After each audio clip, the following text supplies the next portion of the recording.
Glasses on? Glasses. Namaste, welcome to a very windy Ireland for this new moon meditation with me, Ellie Latrobe.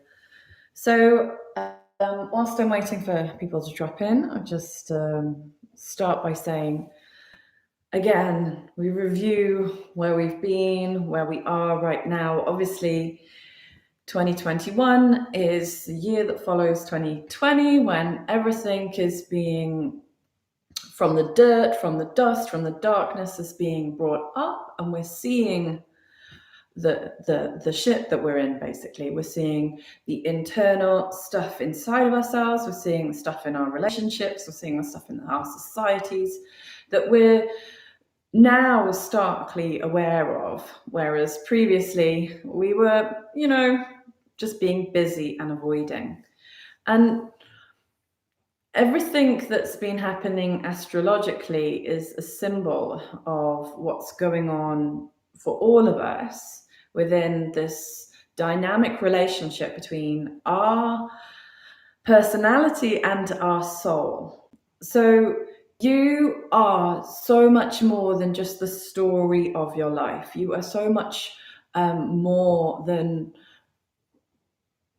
just the patterns and habits and belief systems that are locking us into a video. It's kind of the same thing when we look at our cognitive behavior patterns.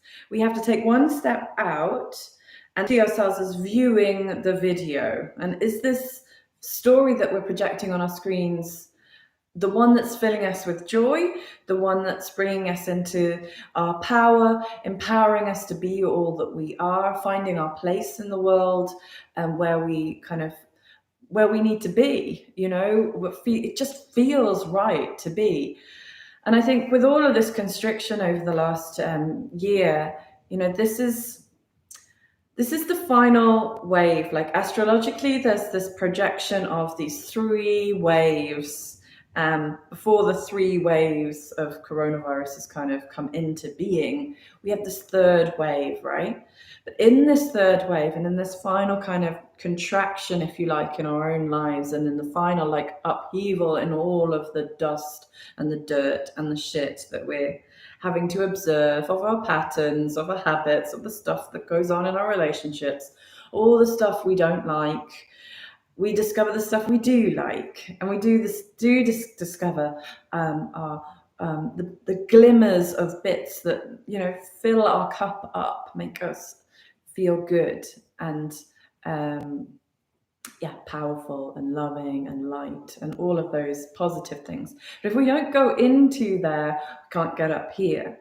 So for those of you going down here, this is where the work is, and we're going to come up and into the light, out of this 3rd wave, into, okay, here's my new identity, restructured, understood from all the stuff that I've learned about myself in these more challenging times, because I can't keep doing the same stuff that I've been doing before.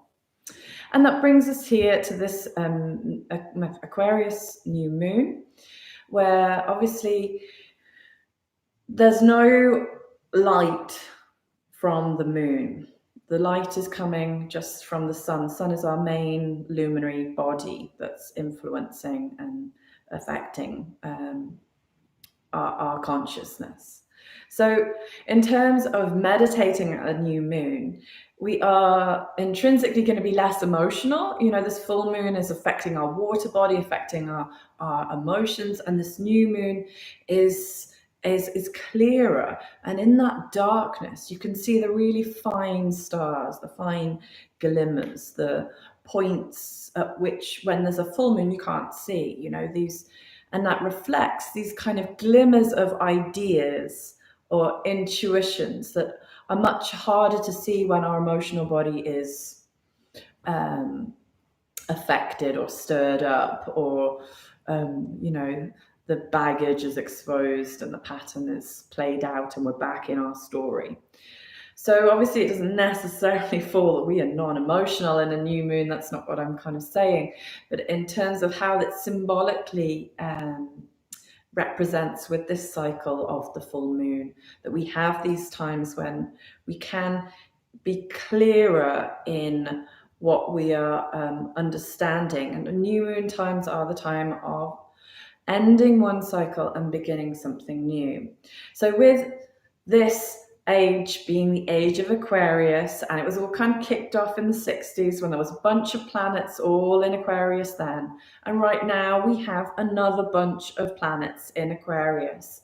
It's all of these bodies which are, again, symbolic in all these different areas of our consciousness, of our life, of our lives, are being influenced by this greater life, which is Aquarius. So what does that mean? What is Aquarius? How is that influencing us? And when it's in a new moon, we have the sun and the moon both in Aquarius anyway. That's why it's a new moon. So we have our higher and our lower self both influenced by the same sign. So here, if you can get your head around this, within each sign, there is their own little polarity between personality and soul quality of each sign. And then as you go round the zodiac, you have these polarities. So when you have a full moon, the full moon is always in the opposite sign, right? So you have these massive polarities between the opposing sign, as in the full moon. And in the new moon, you have this mini polarity within the sign itself. So in Aquarius, we have the rulership. When it's a personality, when it's how it's affecting your lower self is Uranus, right? So it's this electric desire to uplift and change and revolt and create new stuff. You know, it's the new future, where we're going, and we're going somewhere different, and we're going there now, out of the blue. It's like electricity. So there can be this feeling of this surge in, you can see it kind of social media. It's there, this Aquarian kind of, this is not good enough. These people shouldn't be doing this. Those people shouldn't be doing that. And there's this kind of feeling of revolution in the air. And this is the influence, one side of Aquarius and how it influences. Obviously, on a personality level, it's also ruling the rational mind. So it's our ability to think about things properly, to non-emotionally interrogate every line of thought, in a very scientific manner, take this concept and evaluate whether it's true or not. Instead of going, oh, you don't care about me, or you don't care about me, I can't even consider your point on the opposite side because it makes me too emotional, whether it makes me fearful, whether it makes me sad, whether it makes me angry. And that is not Aquarius, right? That is more on the opposite side of the polarity in Leo. So right now, when Aquarius is trying to ramp things up individually, collectively, in terms of how we approach thoughts, how we approach scientifically interrogating all things to know what they're true, what's true and what's not. A big theme of the last 4 years has been what is fake news and what is not fake news. And when I'm talking about, and then there's, then we have the, well, they're talking fake news to people who are speaking truth, and vice versa. So we have this whole kind of emotional affair of what is truth, when actually we're trying to just make our brain free from that emotion and just look at the evidence, research, use the instruments that are available to test, to understand what is safe, what is helping, what is not helping, for our individual lives, again, for our relationships, or for our society. These 3 different levels. And then we have the soul of Aquarius, which is ruled by Jupiter, which is expansion. So Jupiter rules Sagittarius' personality, because personality in Sagittarius is going, where's my next goal? I want to expand. I want to go somewhere new. Whereas in Aquarius, it's going, where's our future, guys? And this part of Jupiter that's like synthesizing. It's like Jupiter's like this big, friendly, loving planet, that's kind of bringing everyone together and say, guys, you're all different, but you're all the same. It's embracing all of everyone's and finding that which merges and joins all in unity, which is love and is wisdom, because wisdom is an aspect of love when it's united with the mind. So in Aquarius, we're very much trying to unite this rational mind with this heart, this big heart, this Jupiter massive heart, right? And through that expansion in our soul is trying to raise its consciousness to be aware of the greater group. Humanity, yes, on a personality level, on just the fact that there are, what is it, 7.8 billion people on the planet, and there's a duty of care to all these people. But it's also to our soul group. Now, we can think of our groups, and I kind of like to think of it in two kind of ways. We have this group, this soul group that we are part of in the area of work that our soul has its drive, its magnetism, its purpose, and there's kind of similar people who've got this similar vibration, who've got this similar drive and passion, working towards one thing, one type of thing. So whether it's leadership and driving this impetus to change or to draw something anew, or whether it is the drive to expand that love and that wisdom, or the drive to expand intelligence of the rational mind, or through arts, a means of grappling with conflict and harmony, or a way of dealing with concrete knowledge, or devotion, and that can be activism as well, or those who are good at organizing can be called, ceremonial order. But really, these people are manifestors. They're the ones that make it happen, right?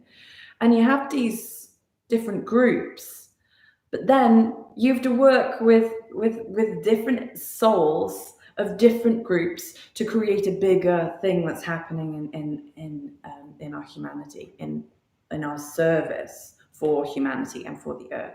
And this is Aquarius to a T, is expanding our awareness to reach out to those people that we need to work with, to those people, those souls that we're actually never going to meet even. This is trippy stuff, this is proper hippie spacey stuff, because that is Aquarius. It's going spacey in terms of the capacity of our rational mind to invent new technologies, to understand new theories of life, the existence, in a very rational way, but equally in our capacity to charge up and raise up our consciousness to be able to be fully connected to those souls of not just humanity, to the animals, the animal kingdom, the plant kingdom, the mineral kingdom. Yeah, we're getting really trippy. That's mineral kingdom has a soul too. So we all have a place within our humanity, within the earth, where we are drawn to working. It's not that we're being told by someone else. It's something that innately feels that this is our group, this is our tribe, this is who we're meant to be working for, and ultimately for who, for what, okay? So who do you serve? That's a big Aquarian question. And in this shift from an old way of doing things to a new, we ask ourselves, what is the new structure and systems? What are the things that we're valuing? Are we going to stick with the system valuing just with money, or are we going to choose something else? Are we going to use something else? And in terms of who we're working for, it can be people, and then different areas of the population, different niche groups that we are there to be working for, whether it's racial justice, the environment, whether it's for mothers, for fathers, for children, for any community, or for any area, subsect. The list is endless. I can't name them all. And then maybe it's for the animal kingdom, maybe it's for the plant kingdom, maybe it's for those mineral kingdoms with their souls, and only you know. So, as humanity is massively getting this year this massive amount of light, and when I say light, I don't just mean like the sun supercharged. I'm talking about the illumination of people's minds to wake up and shake up. And that's going to be painful for a bunch of us still. It doesn't mean this year is going to be easy. Oh, the light is up and the love is fluffy and everything feels good. No, the light gets charged up and you see more shit. It's like in summer and you suddenly realize how dirty your windows are, right? The light comes in. And again, we have to understand, or we have to be working. I mean, my dad always says, never use the word work. People turn off. Yeah, we have to be still working on this amazing vehicle that you have, being able to channel it. So it means grounding your body, nurturing, nourishing this physical body, not rejecting it, loving it, gratitude for it.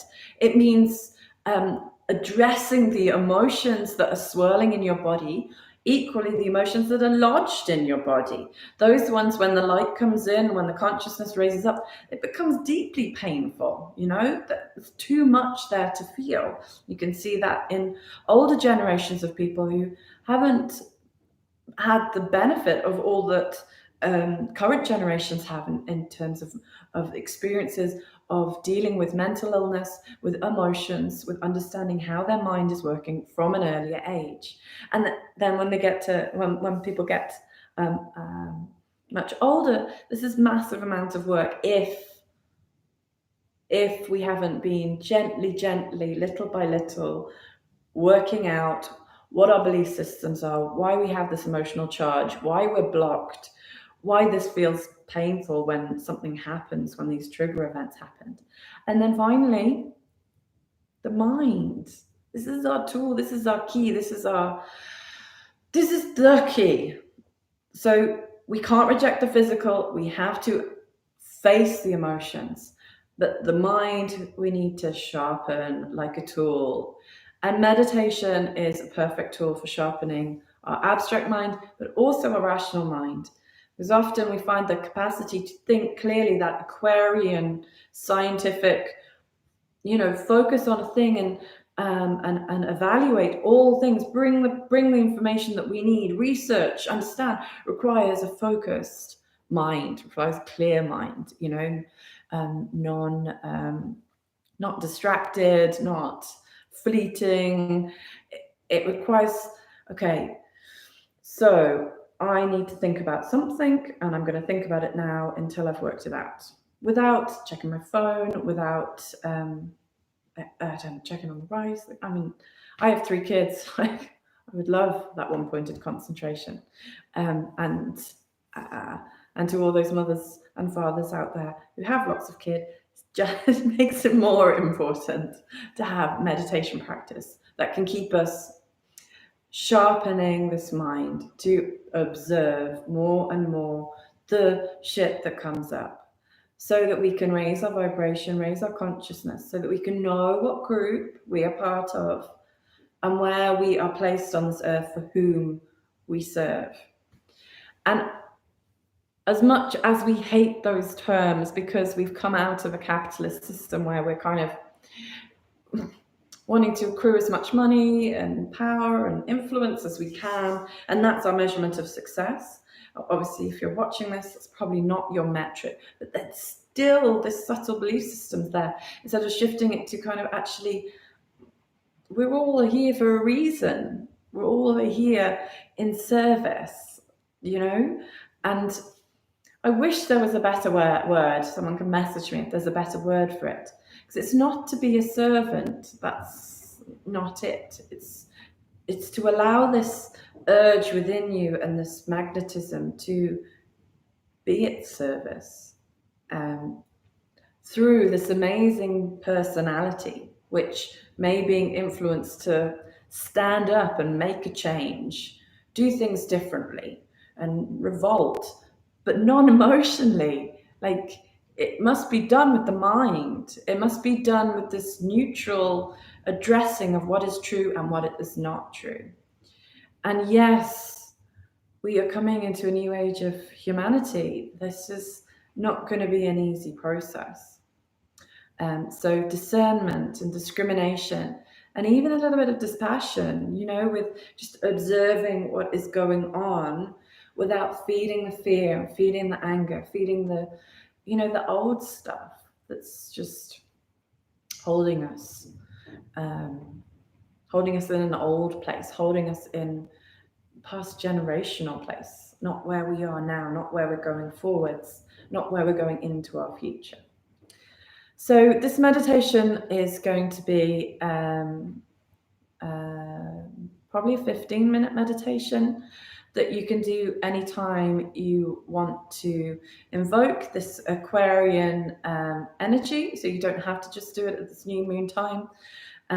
It's an opportunity to, we're going to do some concentration, and then we're going to do some visualization and opening up to those two big questions is, what's my group, and who am I serving? What's my soul's service?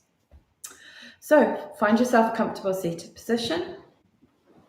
If you're on a chair, the 2 feet firmly on the floor, and do check in with your body, maybe a few spinal flexes, circles. You know what your body needs better than me.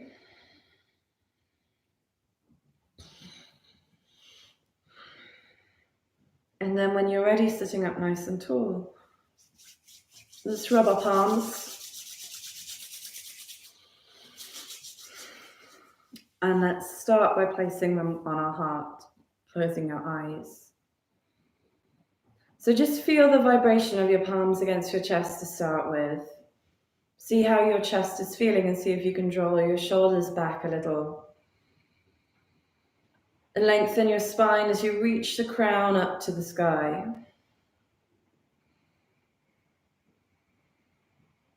Feel the connection of your palms, your minor heart chakras, to the main heart itself.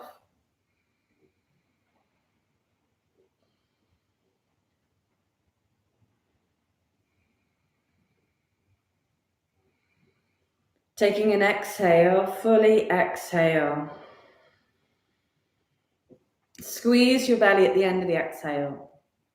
And inhale fully into your belly and all the way up to your chest.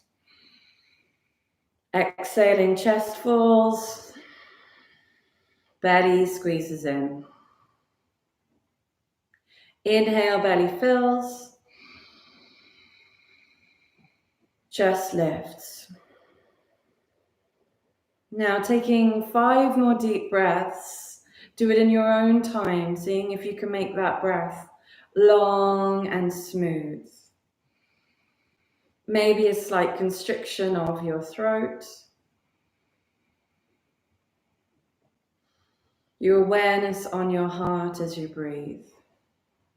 Keeping your mind focused on watching that breath coming in and out. Let the exhale carry away the past, and let the inhale bring in the future.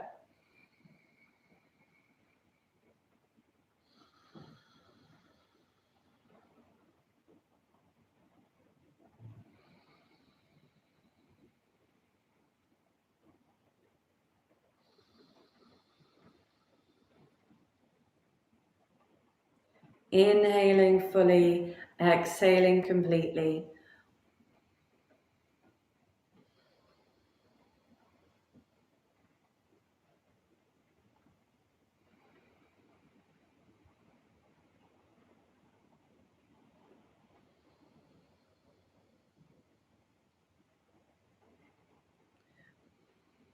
Now, keeping one hand on your heart, take 2 fingers, your first finger, your middle finger, to your third eye, and just tap your third eye a couple of times.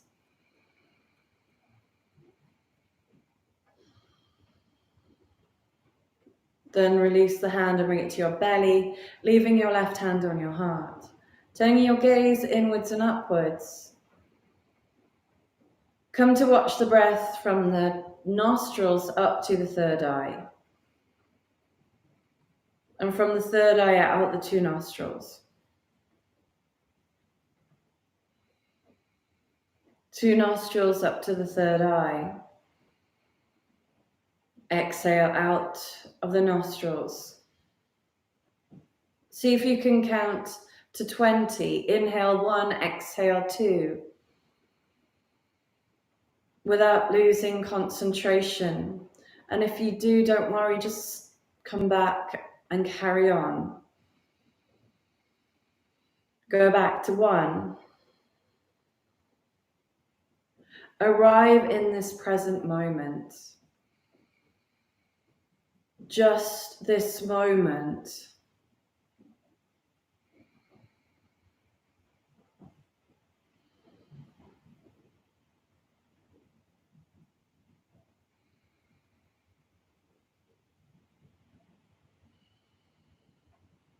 How does the breath feel?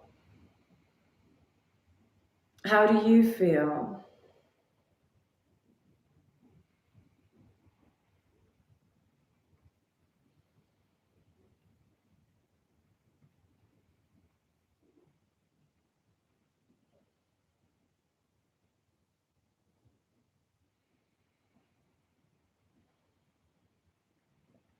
Now, concentrating your breath on your spine, exhale down the column of your spine to the tip of your tailbone and down into the center of the earth.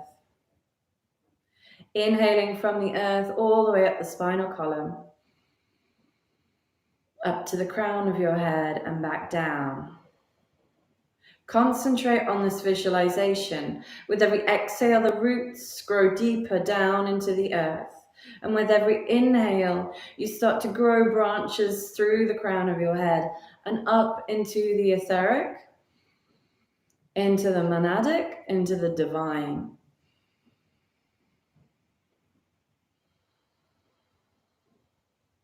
Back down with the exhale, root. Inhale, nourish and grow.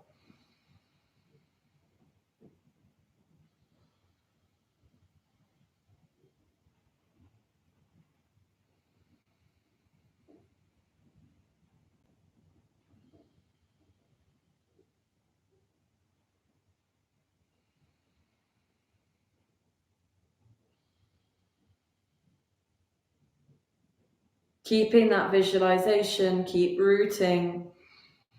Create this channel between your physical to your spiritual.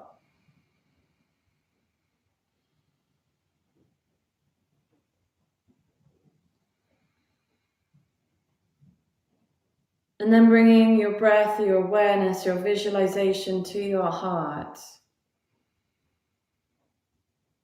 Feeling that vibration of your heart expanding with every breath.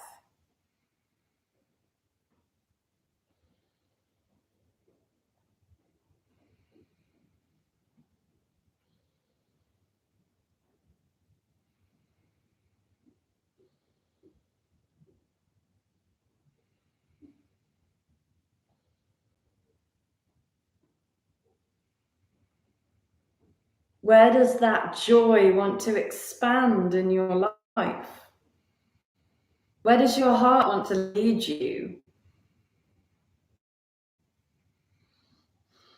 And let it, even if you don't know what it is, just give it permission to lead you.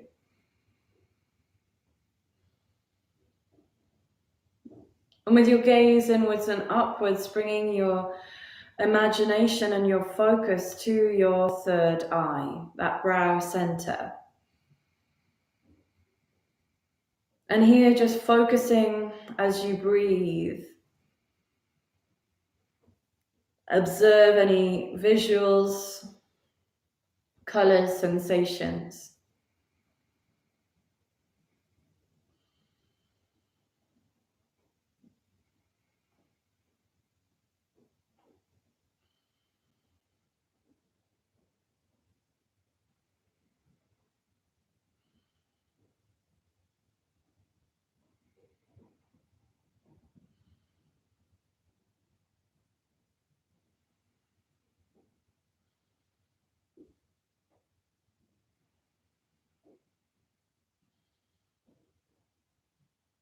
See if you can give your head the permission to expand and to grow and to become illuminated. See if you can visualize blue electricity igniting your brain.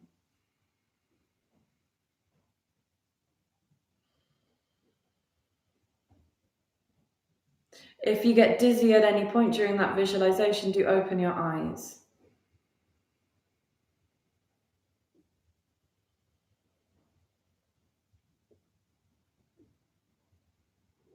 And then from your third eye to your heart, see if you can visualize a connection through your throat center.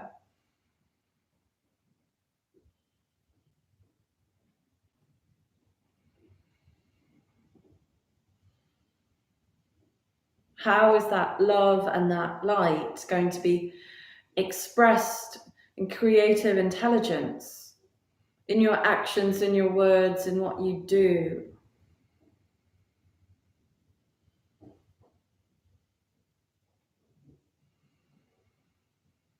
And then with those three centers aspiring to unite, look up with your gaze and open up to receive from the darkest dark, the finest light, that deepest source of wisdom. And as you observe that finest point of light, see if you can draw it down into your mind, that stream of light from that point of consciousness. See what color it is. And draw it down through third eye, through throat to heart center.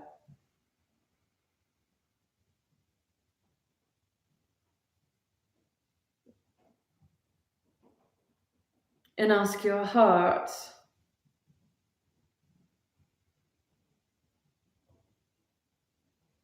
why are you here? What group are you part of?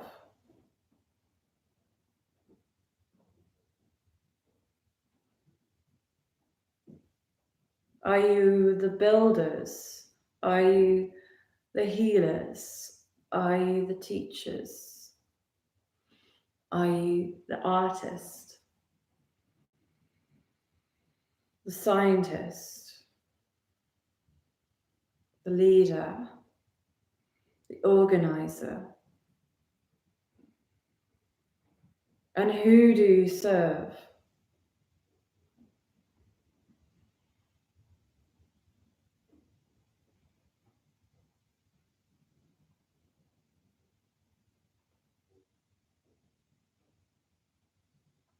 How is your soul urging to be of service in this world?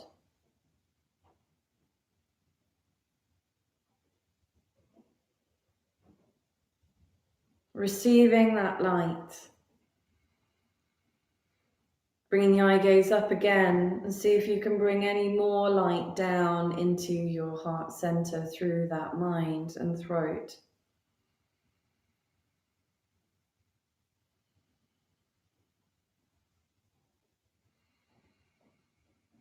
Drawing it down and in. And integrating that knowingness, even if you don't know what it's telling you right now, allow it to show itself through dreams, through flash of light realizations, through electric moments. Take a big inhale and exhale.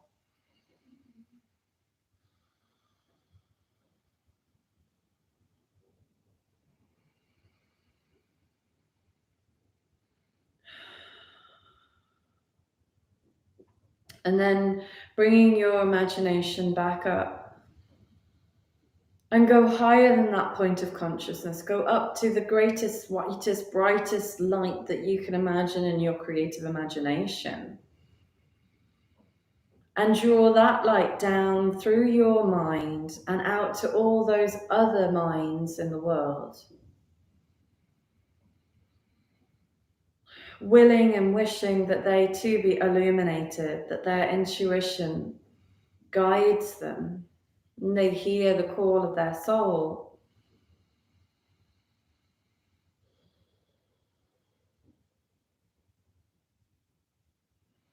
For an Aquarius, this is the universal, this is the group, this is where the pennies count.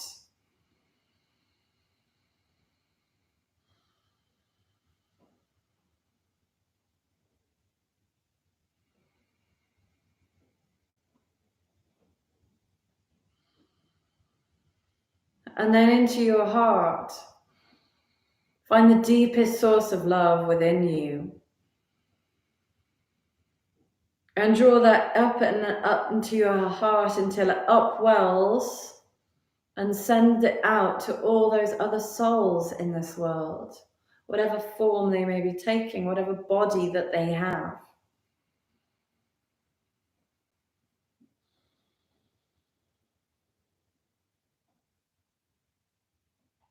And wish them well, wish them happy.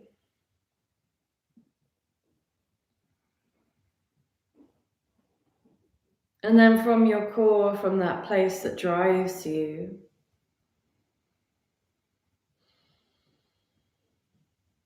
creating a link to all those other individuals in this world. And sending goodwill, that they be happy, healthy, and fulfilled.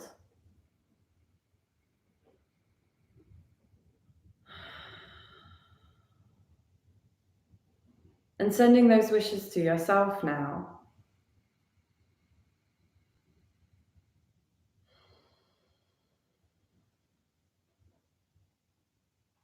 A little moment of gratitude for your whole body and the life that's brought you to where you are now, and the future that you are yet to create.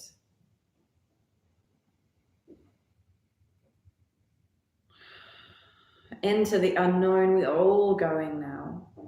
The start of something new. None of us can do everything. Where is your place? Where is your heart? What is your vibration? What is your drive?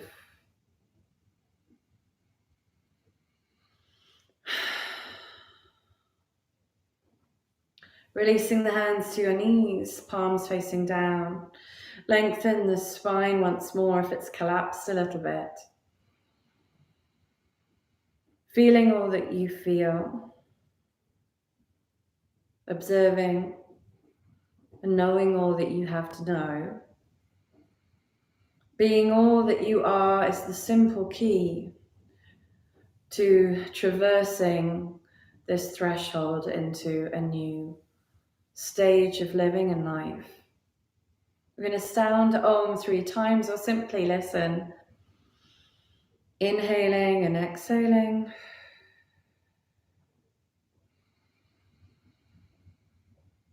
And inhale for Om.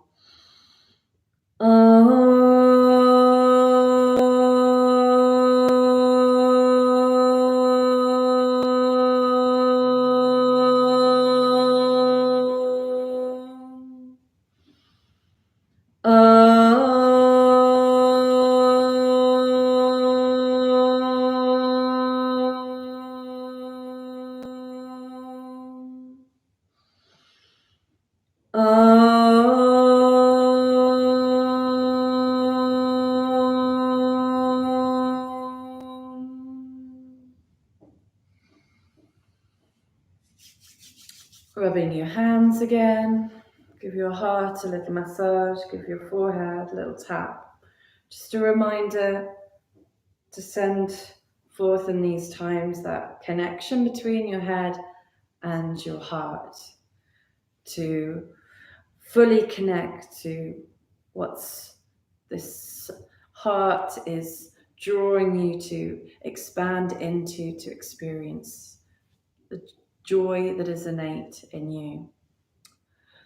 So thank you for joining me. There will be a new meditation course coming soon. Watch the space in the next, hopefully 6 weeks. I'm hoping to get it to you before the Aries season, so we can get all dreamy in our Pisces season before then, and tap into the dreamy realm of all that could be.